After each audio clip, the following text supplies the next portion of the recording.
Hi everyone, welcome to the Whiteleyverse with me, Connor Whiteley, for another daily short story. Now, before I start today's story, please remember to like, comment and subscribe to the channel so you don't miss any new content, and the engagement really helps the Whiteleyverse with the YouTube algorithm. Also, if you want to buy this short story and any of my other fiction, then they're available from all major ebook retailers and at your local bookstore and local library if you requested, and you can order paperback copies from Amazon. Now, here's today's short story. I hope you enjoyed just as much as I did writing it. Climbing around a crime. Of all the ways Private Eye Bettie English had wanted to spend her Friday evening, when her best friend and personal assistant Fran had suggested they have some fun, Betty certainly hadn't expected to be doing bouldering of all things. Betty was a good 10 meters up in the air, and barely clinging to the purple handholds that pretended to look like rocks. There were only a few millimeters of the handhold for her to actually hold onto, and even she had to admit, she might have pushed herself a little too far this time. She had already been climbing for over an hour, in the massive bouldering center. A large grey warehouse-like building with fake wooden rock-like walls covered in orange, grey and purple handholds, with each of them being a different difficulty. Betty had wanted to try the red, blue and white handholds, but she wasn't crazy enough to try them. They were way too hard and her arms, legs and bum ached. It had been ages since she had done this type of exercise that required such a firm grip, that she couldn't train herself by chasing bad guys, defending herself from criminals and doing her normal cardio. Betty hissed a little as her fingers grew more and more tired, and she could see the next purple handhold a little further up from her. She could reach it, she knew she could, and she was determined to do it. Betty wasn't exactly a fan of the gentle hip-hop music playing in the background, but a lot of other people clearly liked it, as they laughed, talked and planned their next climb with each other. She looked over to her left and there was a short little kid, maybe 12, just shooting up a red handhold route without a sweat. When her two beautiful twins were old enough, she was so bringing them here.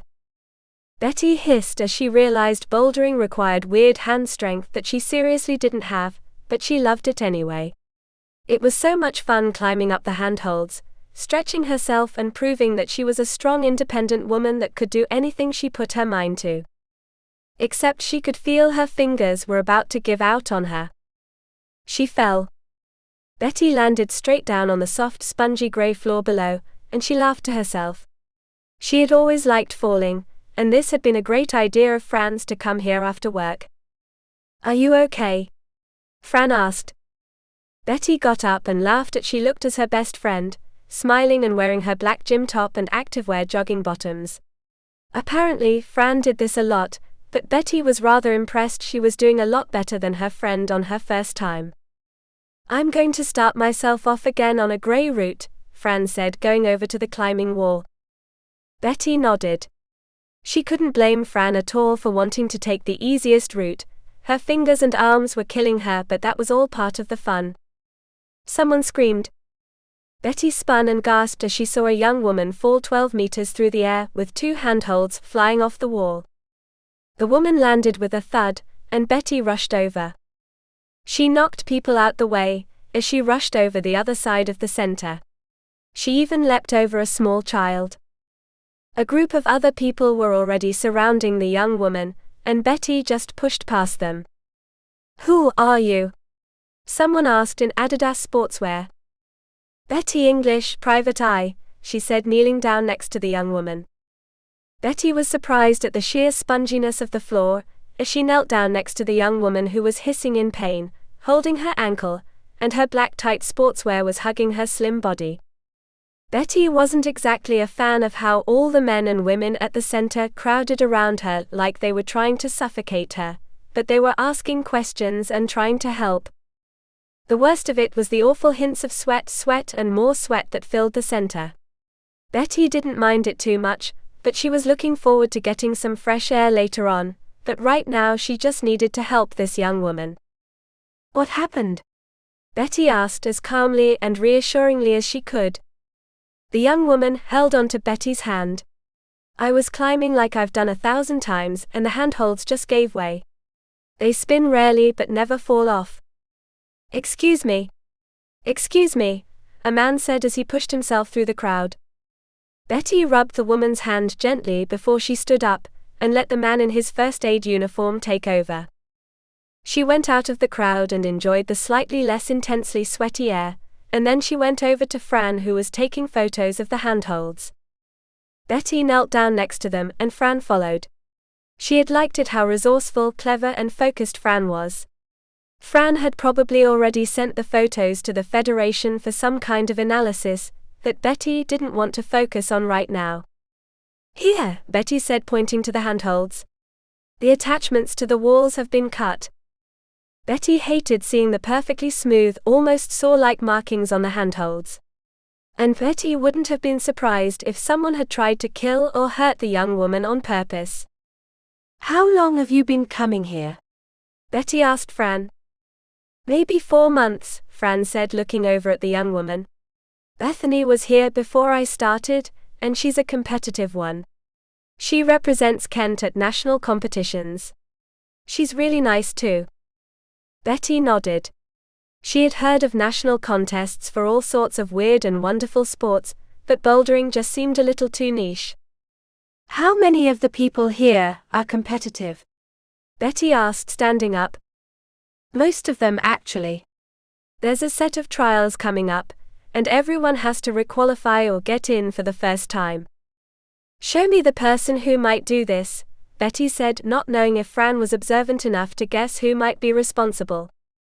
A few moments later, the crowd surrounding Bethany broke apart, and the man in the first aid uniform carefully walked next to her as she went across the center to the reception area.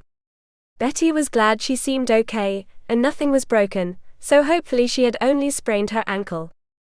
But for the sake of Bethany and the others at the center, Betty wasn't leaving until she found out who could have done this. Lucas, Fran said. Betty smiled as a very fit man in his early 30s came over topless, showing off his massive biceps and six-pack and long brown hair. He winked at Betty and she just frowned. It's a shame about Beth, right? Lucas asked. I told her she gonna be more careful. Betty smiled. You almost sound like you wanted this to happen. Lucas pointed a warning finger at Betty. No. Beth is the only one that climbs that route tonight.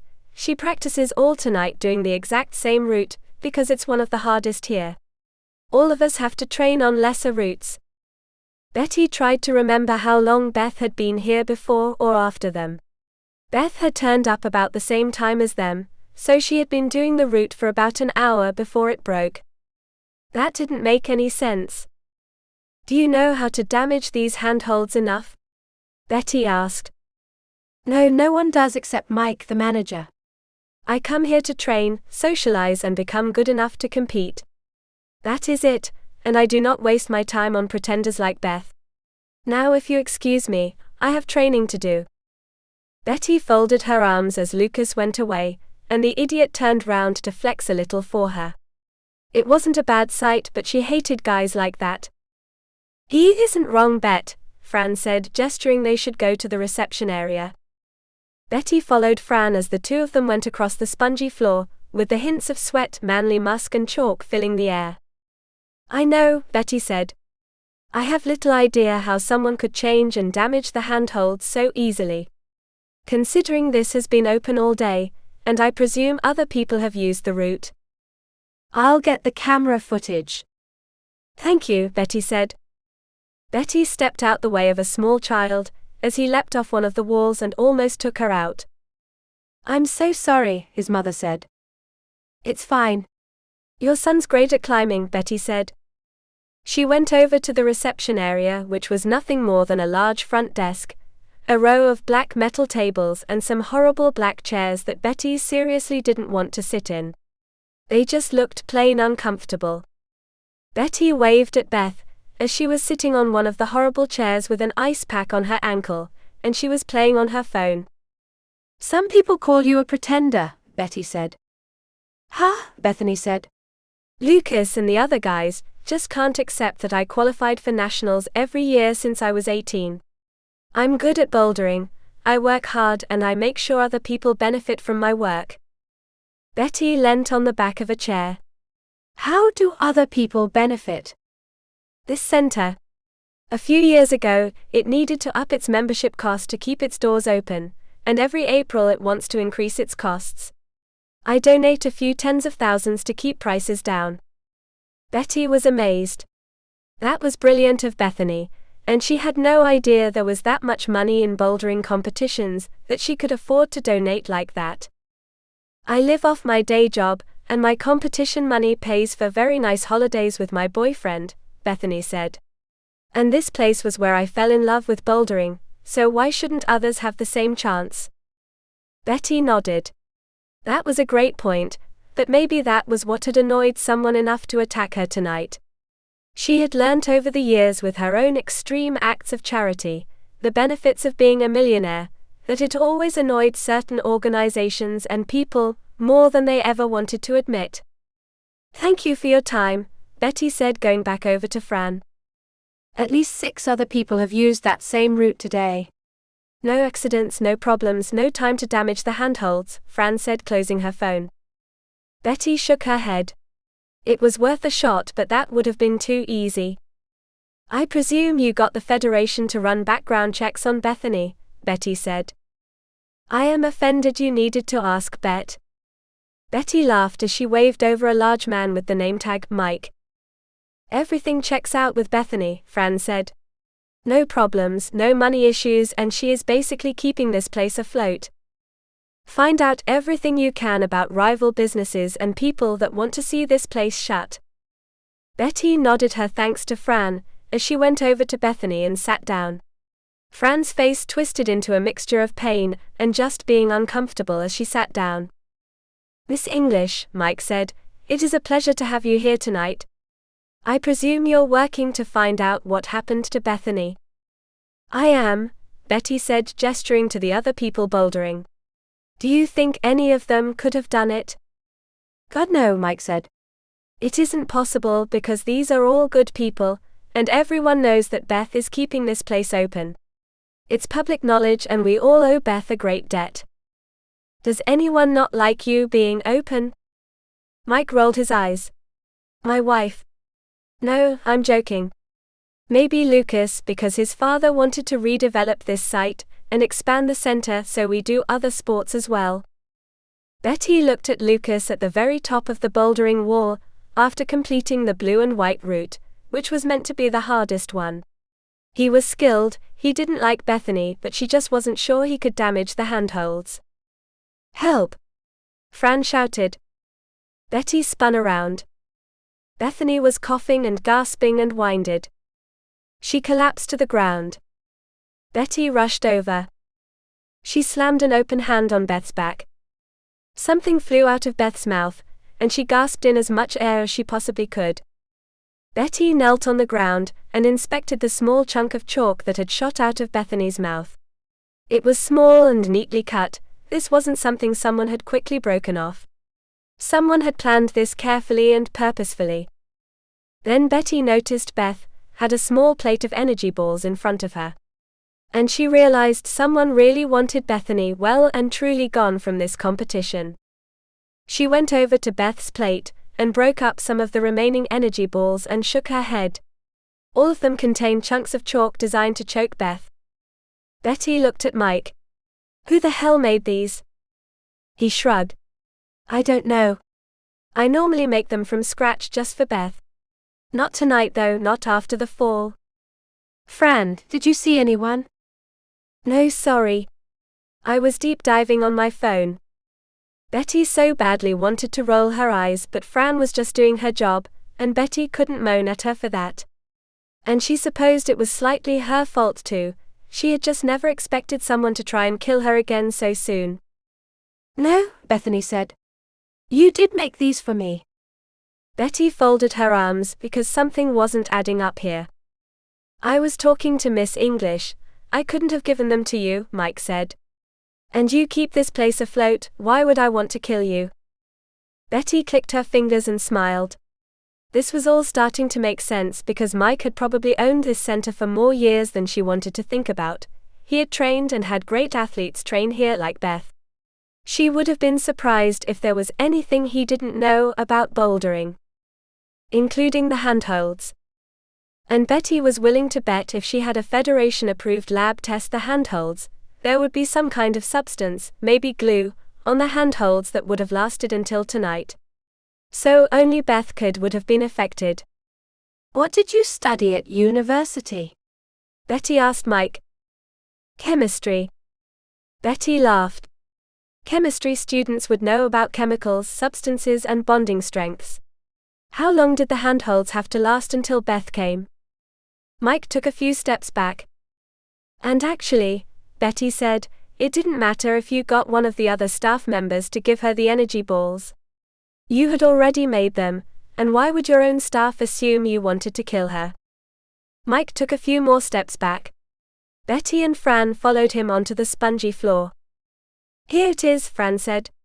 2 years ago your wife filed for divorce and retracted it at the same time as a massive gym company made you an offer to sell the center. Betty placed her hands on her hips. But you couldn't sell and save face with Bethany giving you money. As you said, this center is great because you've trained hardworking people. You couldn't shut down easily just because of a buyout. Betty smiled as everyone had stopped bouldering now, and everyone was starting to gather around Mike to stop him from escaping. But there was a large patch of bouldering wall, exposed with a purple root. Betty seriously hoped he didn't climb up there to escape, not that there was anywhere to go. So what? Fran asked. Why try to kill Beth now? Betty just shook her head at Mike. The gym group has remade their offer, haven't they? Your wife wants you home more, and you want to get rid of this place and you want to save face. You can't have everything. Traitor, Lucas said. How dare you want to sell this place? The heart of our community. We trusted you. Betty bit her lower lip as she realized just how seriously people took bouldering, and now she truly focused on their postures, their manners, and when all the men and women looked up she noticed the truth. Most of these were university students, bankers and office workers. Most of them had high-stress, intense jobs, so this was their escape, and this was their chance to relax and have fun with friends. If this place went, then so many amazing benefits would be lost for them too. I wasn't trying to kill her, Mike said. I only wanted to stop her competing, so the money would dry up. Betty went towards Mike and Mike just ran for the bouldering wall. Betty followed him. Mike shot up the purple route. Betty didn't think. She only reacted. She climbed up the wall as fast as she could. Mike was already at the top. Betty hissed as she climbed up. Her fingers and legs ached. Her forearms flooded with pain. Her fingers felt like they were going to let go. She kept on climbing. Everyone was cheering Betty on, and she just grinned as she climbed harder and harder. She moved one hand at a time behind Mike, and then she grabbed Mike's ankle and she leapt off the wall. Mike screamed and Betty laughed as the two of them fell to the ground, and then Betty climbed on top of Mike and pinned his arms behind his back. Fran, Betty said, please call Graham. I have a little gift for him. And as Fran went away to call Detective Graham Adams, Betty just grinned at the chance to see her wonderful, sexy boyfriend again. At least, she had a hell of a story for him. About 2 hours later, Betty held sweet, cute baby Harrison in an adorable black puffer jacket, outside of the center surrounded by the bright red and blue flashing lights of 3 police cars. Betty was rather impressed the police cars could fit inside the little car park that could barely fit 10 cars inside, but they managed it. The night was icy cold, and Betty was really enjoying the aromas of damp, strong, bitter coffee and chocolate, coming from the energy ball Fran was devouring next to her. It was so much better than the awful hints of sweat that had filled the bouldering center. Betty loved how Graham was holding Elizabeth, as she slept in his arms whilst he spoke to some uniformed cops about bagging and tagging the evidence and interviewing everyone. She had already passed her evidence over to him, and he had mockingly hit her on the arm. Apparently, Graham couldn't trust her to go anywhere without getting involved in a crime in one way or another. And Betty couldn't really disagree, But she loved her job, she loved helping people, and she loved putting bad people away even more.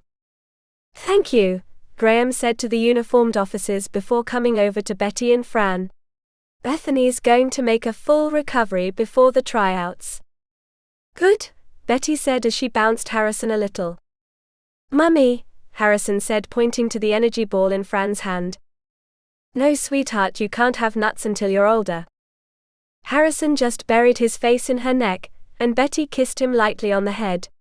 She really did love her kids. What's going to happen to this place now? Graham asked. "The owner's been arrested.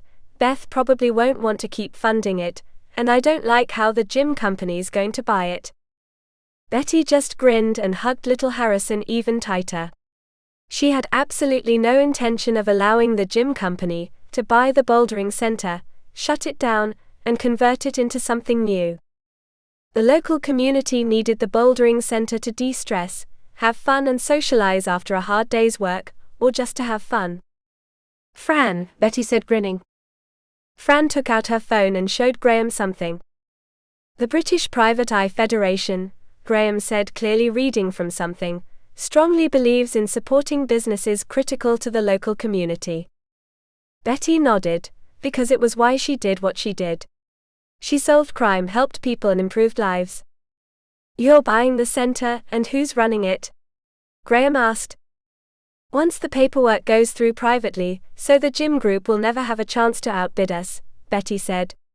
"Someone from the Federation will manage it, until Bethany has retired from competitions. Then she has agreed to run it on our behalf." "I love you," Graham said, kissing Betty on the lips. Betty seriously loved the feeling of his soft, beautiful lips against her. And as Betty and Fran took the twins home and left Graham to do what he did best as a cop, Betty felt amazing because she had done a lot of good today. She had saved a life, stopped a man from graduating to murder, and she had saved a business critical to the local community. If that wasn't something to celebrate, then Betty seriously didn't want to know what was, and it was only possible because she had been climbing around a crime. Welcome back everyone, it's me again, Connor Whiteley. So I really hope that you enjoyed today's story, because I flat out love writing, creating stories and sharing them with you. If you really enjoyed today's story, then please remember to like, comment and subscribe to the channel so you don't miss any new content, and the engagement really helps the Whiteleyverse with the YouTube algorithms.